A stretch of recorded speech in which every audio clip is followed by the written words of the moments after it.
दरम्यान सोमनाथ सूर्यवंशीच्या आईने सरकारची 10 लाखांची मदत नाकारली आहे. आईने घेतलेल्या भूमिकेवर आमदार जितेंद्र आव्हाडांनी कौतुक केलंय तर सरकारवर टीका केली आहे. अद्याप सोमनाथची हत्या कशी झाली हे स्पष्ट केलं नसल्याचं त्यांनी आरोप केलाय.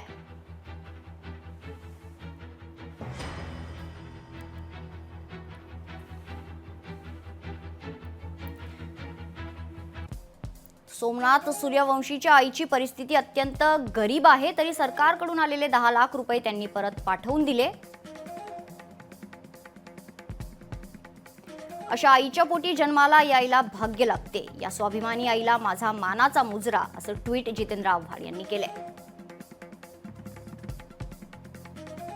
सोमनाथचा मृत्यू कसा झाला, त्याला कुणी मारले, सरकार का लपवून ठेवते, असा सवाल देखील ट्विटच्या माध्यमातून त्यांनी केले.